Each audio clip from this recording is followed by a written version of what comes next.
Coming to you live from sunny Arizona. The Steve Root Show is now live.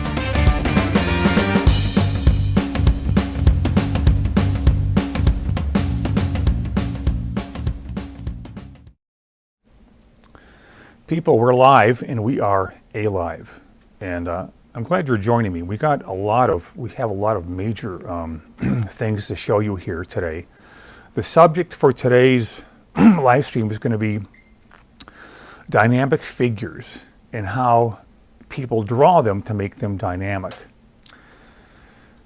So that's what we're going to be talking about today, and we're also going to be covering a lot of ground on on the update on Nexus Return to Earth, the 100-page comic book that I'm working on now, and a lot of other goodies to show off here.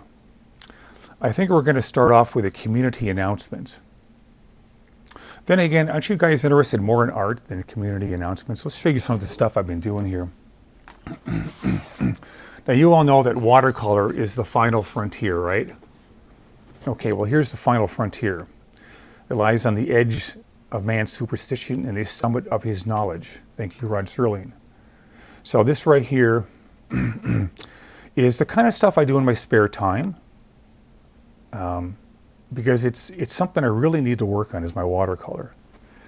In other good news department, I found a model to come over. This is where I work from a live model, and everybody on Earth talks about submitting, or rather staying in the practice of working from live models.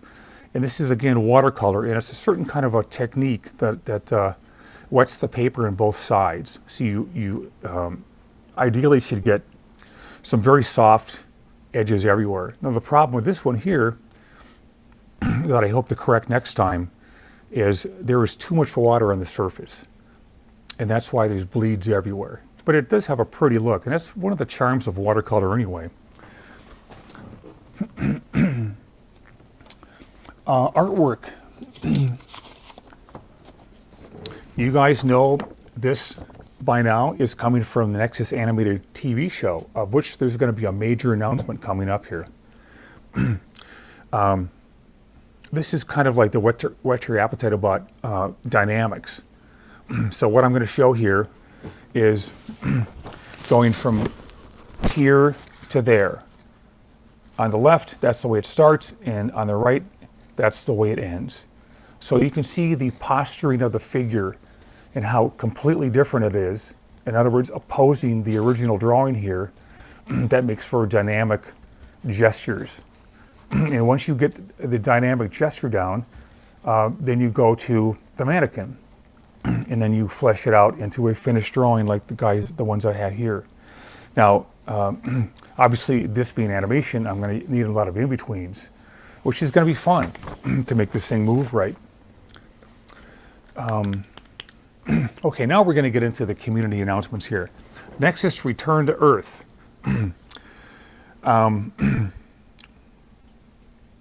This is obviously the, what do we call it here? The Studio Preview Edition. Good thing I asked, because it's not exactly on here. So the Studio Preview Edition of this book I'm working on, Nexus Return to Earth, takes you on a tour through the new Nexus story page by page, showing everything but the finished pages. So I think that's valuable in itself. For people that want to learn to draw comics, this behind the scenes stuff in its rough stages, from virtually the time you get an idea to the time you have to execute it and make it work.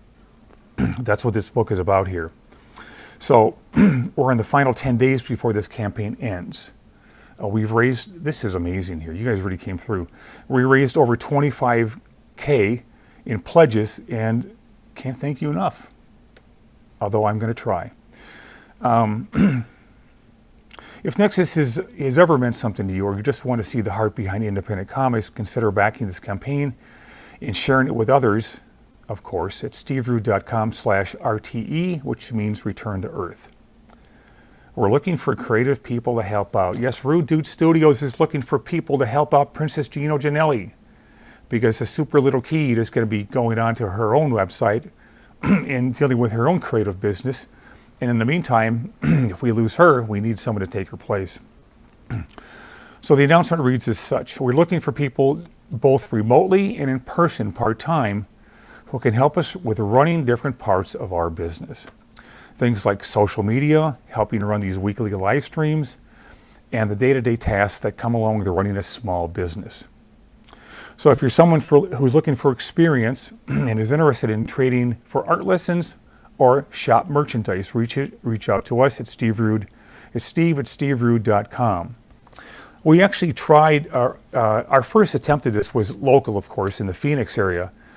And we contacted one of the universities here in town, and these people that see fit to impose their principles on everyone else wrote back and said, we can't recommend anyone because we don't want to give their names out. Well, really, you idiots, how are we going to find the people if you don't give us names and contact info? So I wrote them a letter back and told them exactly, I know what they're doing, I know what you're doing, and you're just trying to protect your own butts. And how do you expect to help out the students by not telling them what's going on? These are job opportunities. These are paid job opportunities. And if you don't tell them, how are they going to know about them? Well, they're not. So this is how the adult world thinks these days. A bunch of spickle spitting cowards. Patreon members. We've only got one new member. He's a free member. How to draw books. We have 2 how to draw books, but the one you're probably most interested in is the most recent. This is 132 pages right here of everything I know about how to draw the figure. And it covers literally everything from the things I keep harping about, which is the original gesture, which is just a couple lines, to working that into the mannequin. And from there, we all work it up to a finish here. Let's see if I can find that example of what I'm talking about here. Okay, here we go. This is Graceful Girls right here. This is the gesture and the mannequin kind of combined here. And this is what translates into the finished drawing. But it starts here, and then it goes to here. So mannequin, gesture, different parts, and the finished drawing. The whole book is filled with things like this. And I think the reason I'm happy with it is because there's no typos and it covers everything I know. The other book that's available ties into the big announcement for today. So stay tuned for that. It's going to happen in literally a minute here, okay? This is the book that is going to be passed out to all the animators that work on the Nexus TV show eventually. These are model sheets that show how to draw these characters. Let me have it the right way here to check it out. Body turnarounds, head turnarounds, things like this. And this is honestly the first time I've ever seen anything for a potential animated TV show that has all the work done ahead of time before you launch into actual production. So that's this book, How to Draw the Animated Nexus.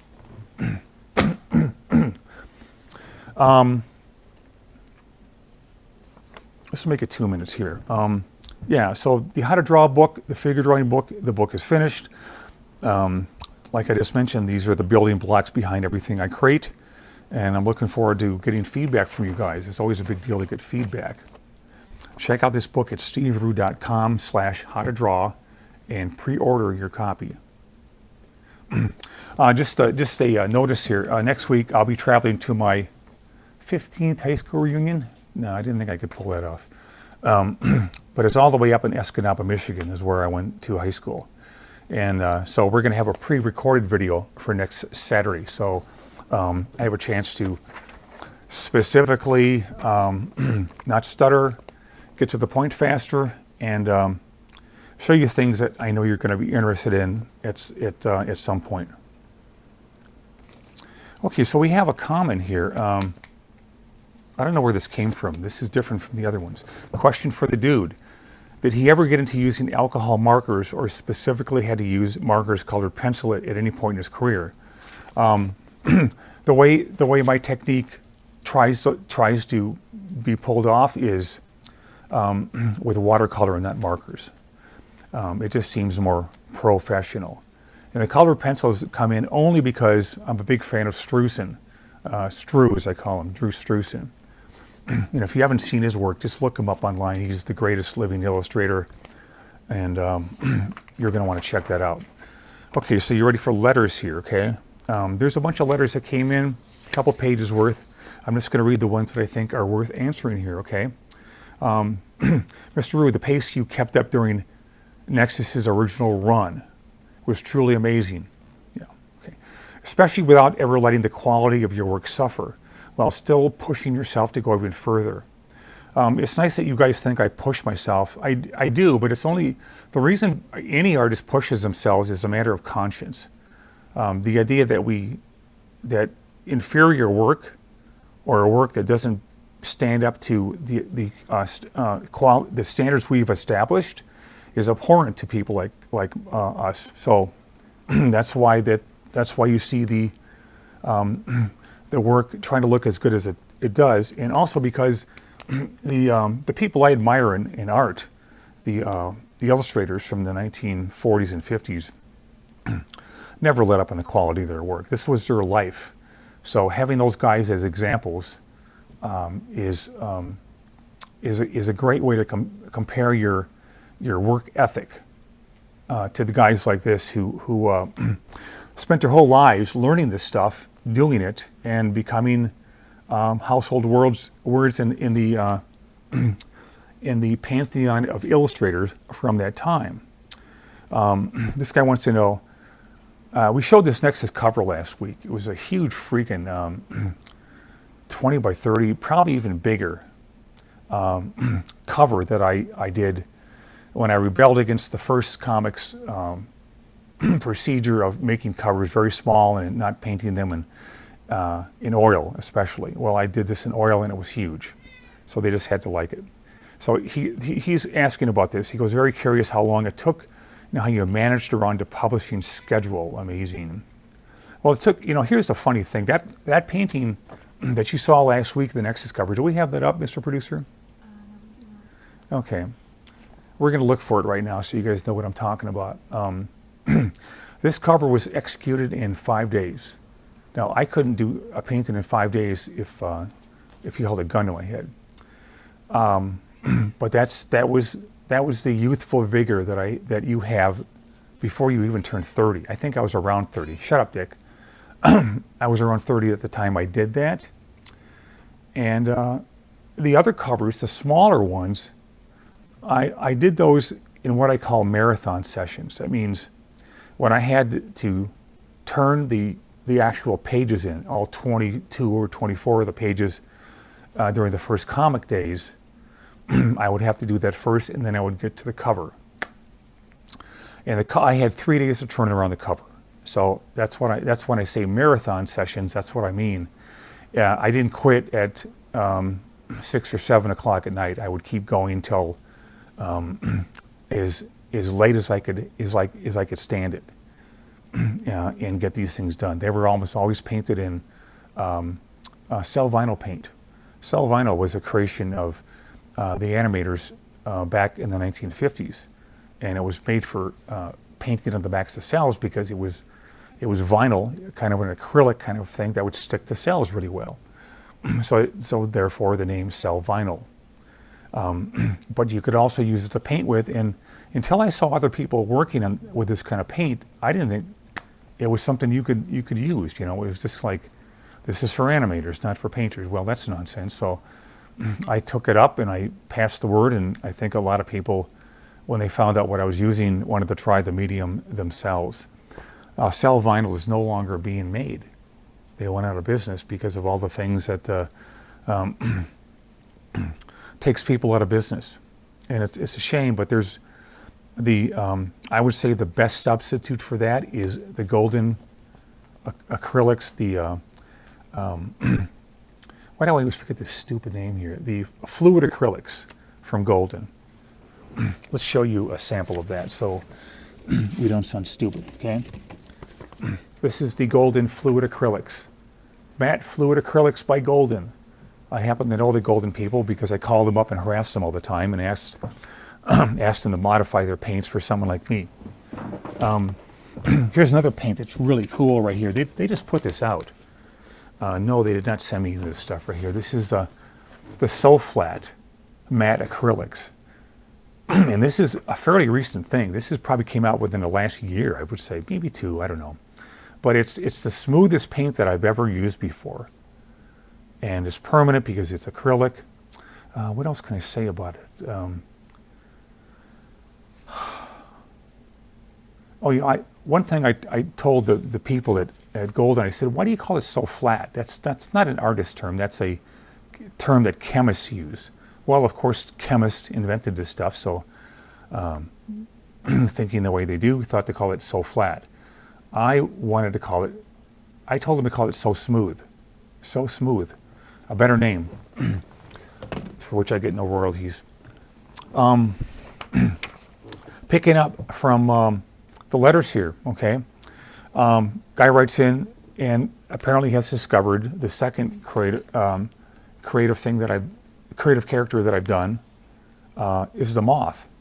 And he goes, I was very impressed with the moth, a huge diverse cast of characters, and Steve, meaning me, managed to draw each and every single one of them from panel to panel, page to page, while staying on a model. It was like the characters existed for real, but they were invented. It was that last line that I wanted to read this letter for. The characters existed for real, but they were invented. That is the thing that awaits people with a strong drive to do their stories and to do what everyone tries to do when they create a story, whether it goes to a movie, a TV show, a radio drama, or comics, comic books, magazines, anything. That's all under the umbrella of what's possible when you have a creative desire to do something that's vitally important to you. I love comic magazines because they're pictures. It's funny because there's a lot of writers in comics that wanted to start off as artists, but they found that they were better at writing, and so they let the art up to people that just wanted to become artists. What else was I going to say about that?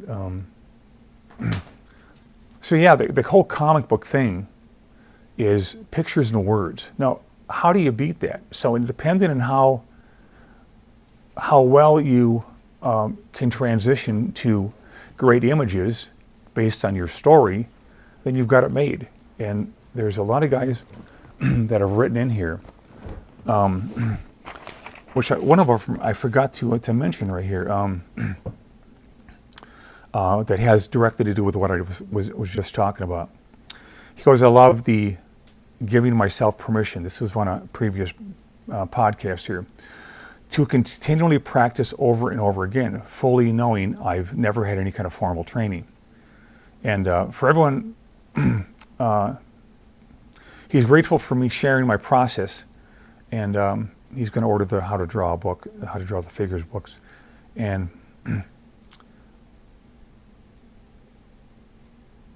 anyway, more compliments. This guy writes in, so many people act like copying art isn't really learning. And this guy can't understand that. Well, I've based my entire career on copying the works of other people, hoping they will influence everything I do. And it's been a practice I've done for my entire life, starting at I think around 18. Actually, in high school, I was copying Jack Kirby comics, so it goes back a long ways. And before that, I was copying Charlie Brown strips. Before that, animals. And trying to draw off the TV with my favorite cartoon shows, which we saw them in black and white. I was telling Gino Ginelli this this morning that the fact that the people today can't even imagine what we had back then. But we had black and white TVs. Color came in around '66, and obviously the sets don't exactly work the way they do now. And now we have this HD stuff that's amazing, and my throat. But yeah, we saw it in black and white, and we never thought we missed anything. Why would we? We didn't know color. So every Space Ghost episode I saw, every Johnny Quest, every Star Trek was in black and white. Hard to believe, huh? But true. Rudes, believe it or not. Dick, shut up. There's dicker rolling going on here, and it's driving me crazy. Major announcement I was going to talk about here. You ready for this? This is big. It's about as big as it's ever going to get for me. Now, you guys know that I've been working on this Nexus cartoon show for almost 40 freaking years. And as you also know, if you've tuned into this podcast here or kept up on things online, I have never had a serious offer for this show. So given that my ploy of waiting for someone to contact me with a studio that wants to be involved in this show has never happened, I'm throwing that idea in the garbage. Just like the people who have made overtures to me that were never serious in the first place and could never have handled a show like Nexus, because people in studios have their way of doing things. That's not going to work with Nexus, and it's not going to work with me. I need to be in charge from the get-go, from Jump Street, and have my own crew of people. Now, the idea that I came up with is this right here. Number one, I need to hire somebody, and there's already an ad out there looking for people online here. I need a single person to do the following. This person is going to help me test the animation that I've already done on Nexus, which is a pile. Can we see this entire thing right here? Or do we have to pull back to a pan shot here? We're going to pull back here. Okay, so I literally have a mountain of work like this that needs to be shot on film so we can test it. And the person I want to do that is somebody that is informed of every aspect of software today. He's also got to be an expert animator, and that means an expert artist. He's got to be able to draw the characters as though I myself had drawn them. So it's a big ask, but there's someone out there that can do that. And you don't want to settle for anything less than that, because as my old teacher, Mr. Campen, used to say, never save a bad beginning. So if I start off with people that aren't qualified to be doing this stuff, it's going to be a bad beginning, and that's going to make a bad end, and everything in between. So that's number one. The second thing is, once I secure this person, we're going to have to crowdfund, and we're talking serious bread here, a lot of bread, which is eventually going to lead to me hiring all the specific people that I need involved to help me work on this show. Now, I think I can get away with a very small staff, literally like 10 people at the most. Like 2 to 3 animators, someone to help me run the show. I don't need board artists. I think I can do it all on my own. I can do so much of this on my own, and I will be doing that. But we need a background painter, something I can do myself, but I don't want to. I want to work with people. I want to work with people that really want to work on a show like this, because a show that looks like Johnny Quest, which is how I want Nexus to look like, has not been seen in 70 years. All right? And in all that time, that's why I mentioned I have never had a serious offer. So that plan is going in the garbage, and this is going to be replaced by the one I'm talking about right now. So number one, a guy to step in to help me shoot all the film with all the current software, which I don't involve myself with. Someone else is going to do that. Someone else who wants to be involved in it and knows all about it and actually likes doing that stuff. From there, we're going to tweak all the animation that I've done by way of his help, and we're going to have all that ready. We're going to categorize everything that I've shot so far with a separate folder: Nexus heads, Nexus turnarounds, Nexus back shots, Sundra Peel, Sundra in action, Nexus firing his ray guns or his bolts, and all the other characters that I've already done scenes for. And the most important of all is I've already got a pilot script done, and I'm having a few people review it at this time right here. I'm looking forward to their comments. And I've already boarded a lot of it. So that kind of stuff in my hands is going to go 1,000 times faster than a big crew can do, because the crews in animation are people for hire. They just want a job, and they want to keep having that job, even though animation is always seasonal, and they know they're going to have an entire 4 or so months where they're not working. Well, nobody wants that. So I think, again, when I mentioned that people should be self-producing and self-publishing their own comics, why not do that with animated shows? You hire the people you need, you work tirelessly until it's done, and if we get so lucky as to get in orders for an actual TV show, which I also have planned out, it's going to be following the chronology of the Nexus comic book. Oh, my jaw's getting tired here. You know, guys, I work alone, okay? I don't sit here and talk to myself all day. So when I get in these live streams, it's as my mom used to do when I would go on. We got a comment from the Nexus thing, what you're saying, but from Apex Comics, they say, it's nice to have a crew that will have a passionate focus and hard-working ethic to help you complete your Nexus cartoon series. Yeah, that's what it's all about. Once I got the idea from the plan from various people, I realized that was the if I didn't follow that, I was never going to make this show. So the idea is to start basically form a group of people that really want to be there, that have the qualifications to do the job really well, and that's why that's why a small crew is good enough, because these guys are going to be able to do everything on their own, with me kind of leading the direction of the show. I also will be doing, as I mentioned, a lot of the work. It can be done because we have the software we have today is amazing, and we'll be taking advantage of all this stuff, but not at the cost of making it look like it was done by machines. It's going to look like it's like an old show that was done with cells and shot on cameras. So that's the ideal for the Nexus show, and that's the way we're going to do it. If you saw the pilot, the 3-minute pilot that I've put out there on YouTube, that we have for sale here in the Rudud Studios, a DVD of the 3 minutes, then you know what the show is going to look like. That is the prototype. So that's our goal. We're gonna do it, and at some point, we need to pay these people, all of them, and we need to pay them what they ask, just like anyone would come in, and without haggling, just give them what they're worth. That buys their cooperation, on top of the fact that they want to be there in the first place, because I handpicked every single one of them. People are asking how they can apply and or donate.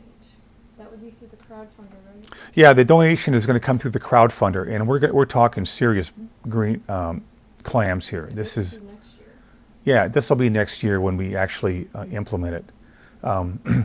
But everyone else says we're going to be doing this next year. I'm going to do it now, guys. So it may happen.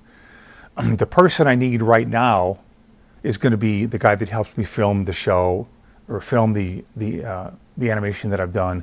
Check it out and kind of get on board early.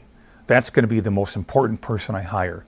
And again, the qualifications are on the website.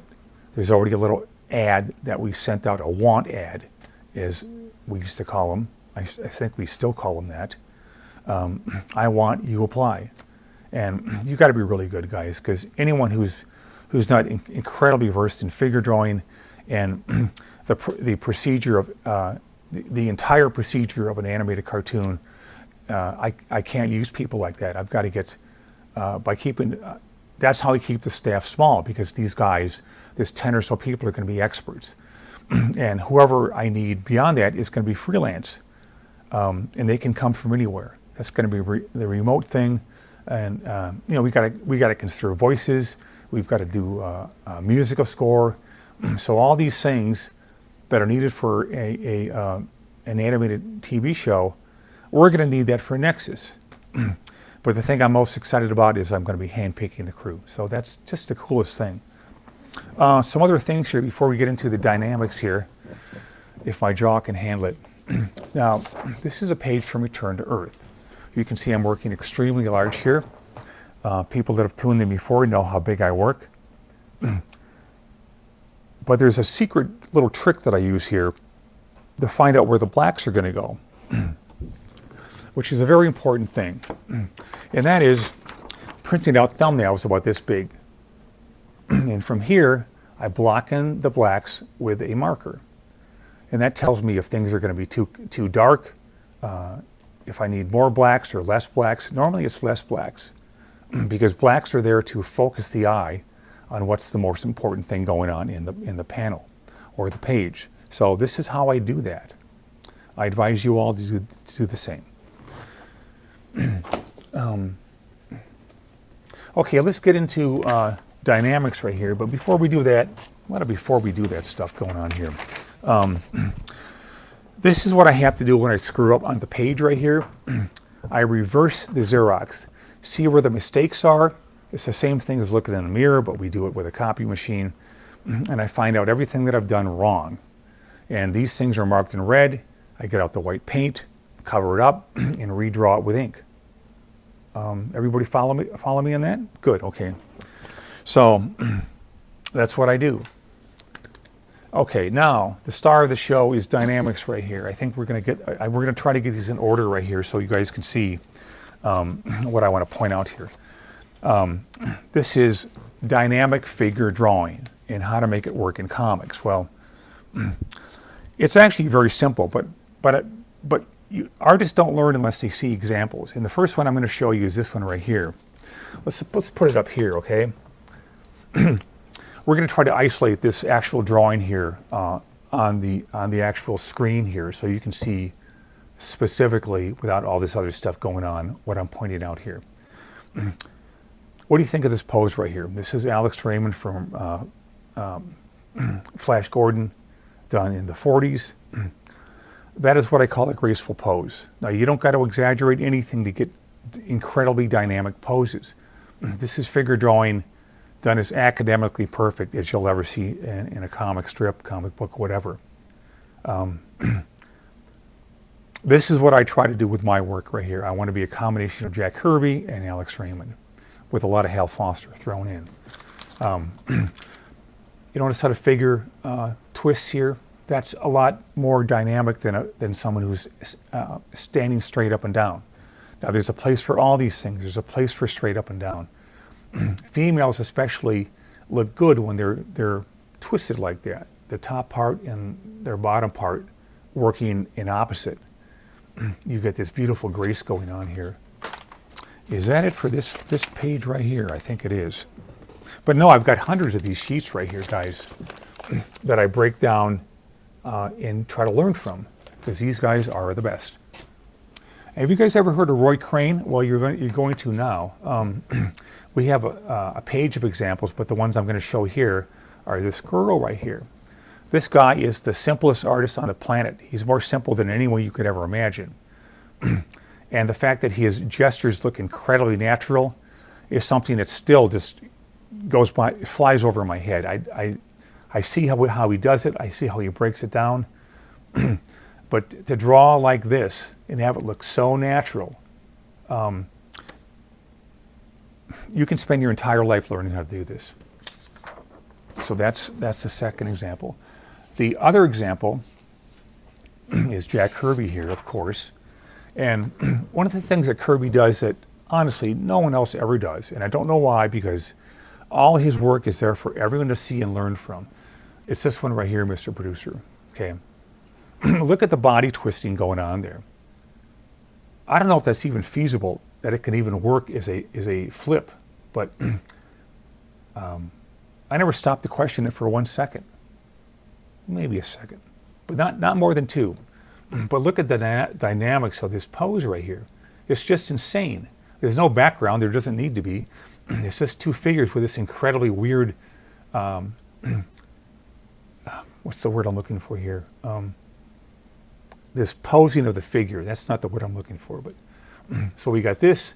And also it goes down in space, in perspective. You can see this figure right here is going back in space right here, starting from the foot, going way back. And this one right here, same thing. But the actual posing of the figure is what makes Kirby stand apart from everybody else. Another thing I want to show you here, can we zoom in here on these three panels right here? Okay, we're gonna zoom in here. You guys got to see this right here. This is from Master of Kung Fu #1, or is it #3? Oh, whatever. Okay, but just through shrewd panel layout,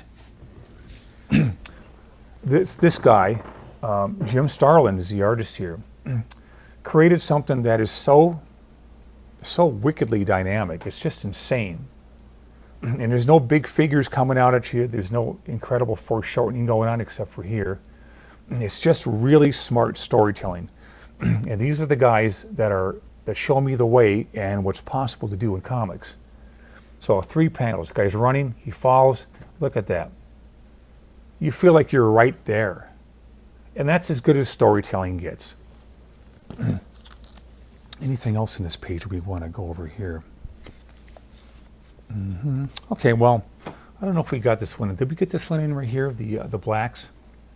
No, we didn't show that one yet. Okay, well, we're going to zoom in on this right here, and this is an example of what shadows, in movies and TV, this would be under lighting or cinematography, I guess. Sometimes even cinematographers don't even know how to describe their job, but to me, it's lighting the set. And here's the way it was actually shown in the strip right here. This is what I put in to add some contrast and throw you off a little bit by showing you something you wouldn't normally see. This is what you would normally see. This is what you would not normally see. And just by thinking creatively and putting something like these shadows in, brings it to a whole different dimension. Anything else in here? Yeah, there's a lot, but we're not going to go into it here. This is a Spider-Man page here that is done by the great John Romita in his prime. It's just insane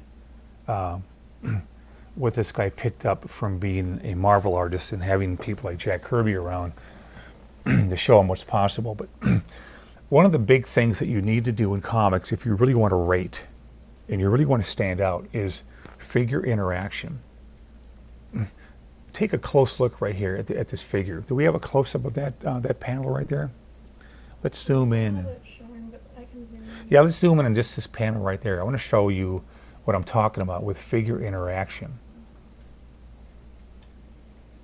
As we slowly zoom in. First-rate operation we have going here, folks. Believe me, it's not for the weak of heart. This panel right here, look at the figure interaction. These guys aren't just separated, they're actually interacting with their limbs. They're this is over this and that's over that and this is behind that. This is a secret that Kirby did that was so good. Next panel shows this incredible, cool foreshortening here with the fist, and there's this, but look at how this works. It's like this, it's like this, it's like this, and it's like this. And so when you realize that comics come down, the panel by panel thing and page by page comes down to these simple first lines, literally just a line right there. And that's how you start out gestures. This one works like an S curve right here. This one is just a C curve. And this one right here is another C curve, at least with Spider-Man, Spider-Man's posture right there. But look at the way this page works. Soak it in, study it. It's just one of a million that John Romita did. And I'm so glad I got to know the guy. He was just really something else. John Romita was the guy that would answer all the submissions that people would write in to Marvel and show and try to get a job drawing comics. He was the guy responsible for answering them if he decided to even do that, if they were worth responding to. And I got a letter from him. I got a letter from Marvel Comics back that was signed by John. And I remember what he said. It was very good for a person of my age, which at the time was 19. He says, keep in touch, keep drawing samples and keep showing them off, keep sending them in, and we'll see if one day things can happen for you. More Kirby right here. We happen, of all these things in here, we could pick any of these here, but the one I chose is this one right here. Now again, you see the C curve going on there? And if you add Thor, it's like an S curve. That is what it breaks down to. That's literally it right there. So your basics are your best friend. And there's never going to be a time when they're not your best friend. You guys ready for more? Good. Glad to hear it.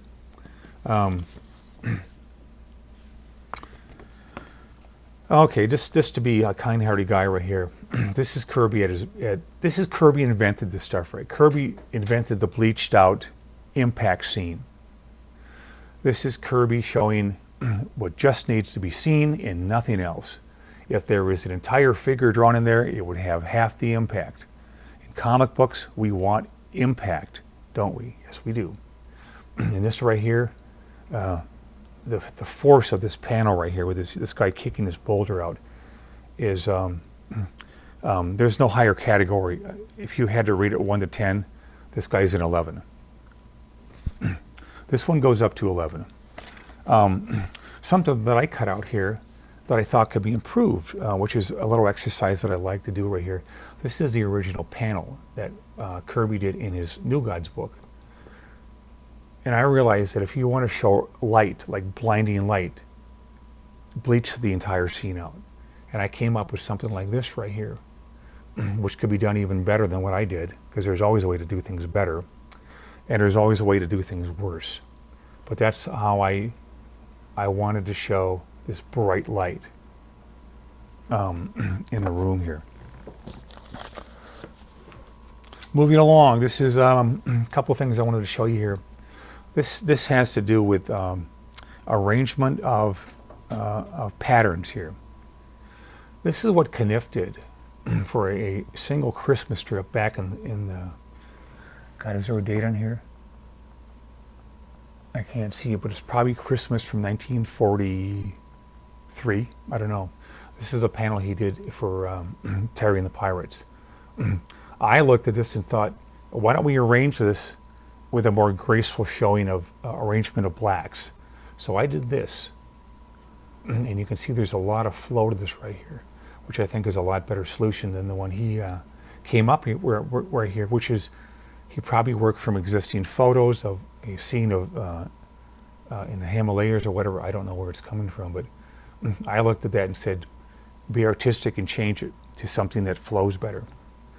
These two right here are done by Norman Rockwell. And you can see they're very small. I print these out small so I can see what an actual thumbnail would have looked like if Norman had gone that route, which he always does. But the simplicity of this right here is just insane. So no matter what art field you enter, it doesn't matter.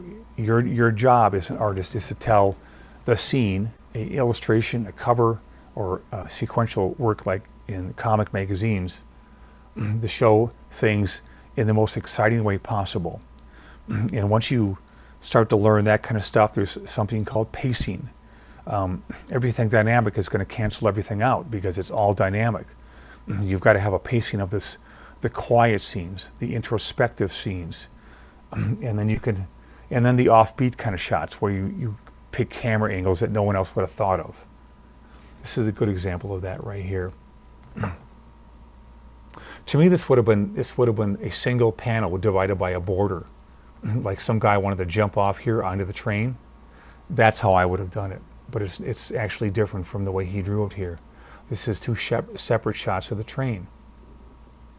But I learned from the artists that I grew up with in the 60s and 70s that you could make this one panel, and you would show them here standing on the cliff, and then showing them here jumping onto the train. Cool, huh? These are all things that are available to everybody to learn from, to absorb, and put into your own work. And boy, is my jaw tired. Is there anything else we need to go over here? No, that's it. What are we running time-wise here, Mr. Producer? We are about 45 minutes in. 45 minutes. How do you like that? So let's review what we went over today. We're looking for an animator who likes to draw. And the animator has to be incredibly versed in every aspect of animation, from stem to stern, top to finish. That's the person I need to start off this campaign right here of finding the people that I'm going to be working with on the Nexus cartoon show.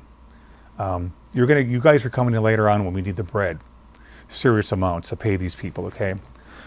So now you know the plan for the Nexus cartoon show. The books that are out right now that you may have an interest in are the Nexus, How to Draw the Animated Nexus. This is obviously going to go to the crew that I'm going to pick for Nexus.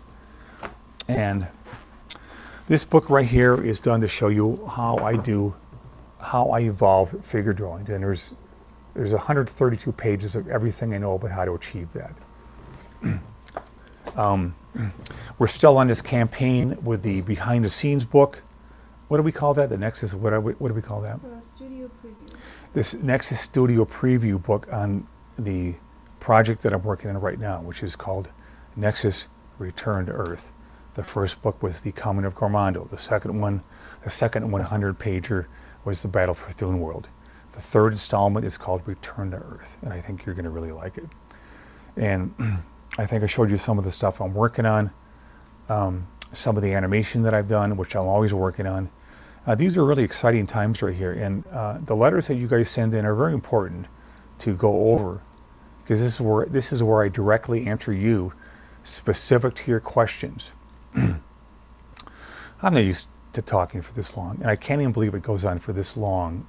This actually tests people's patience to go this long. But I want to make sure that you get your money's worth, that I actually sit here and cover as many things that I can pass on to you guys as I possibly can. That's the obligation of people that get to a certain point in their life and become teachers. Now, teaching is a small part of what I do. The rest of it is doing my own work. That's what I stand for. That's what I do. That's what keeps me going. And that's what is the most exciting thing in my life, is the stuff I do in my comic book career and illustration career. So I hope I've covered some of that. I'm gonna go lie down, okay? You guys write in stuff. Tell me what you learned for today. I'm especially excited about this Nexus animated stuff and finding that particular guy that's going to really be spearheading this project with me. So basically, it's going to be a two-man team or two-woman. Girls can apply too, obviously. I don't care the gender at all. If you're blonde and good-looking, that's going to help. Yeah, if you know how to draw, that's going to help even more. So that's the live stream for today, the Steve Rude live stream. Write in and tell me what you learned, if anything at all. Give me feedback on what I've done here, because that is always, I call that part two. Part one is me sitting here going on and on and on for 40 minutes and getting a sore jaw. And part two is you guys responding to what I've shown you here and giving me feedback, very specific feedback, or whatever you really want to talk about. If you want to give me ideas for further live streams, that's what we do here. It's always up in the open. It's always open to your suggestions too, because you're as much a part of this as I am sitting here. So it's time to lie down. You guys take care, and we'll see you next week for another live stream, okay? Bye-bye.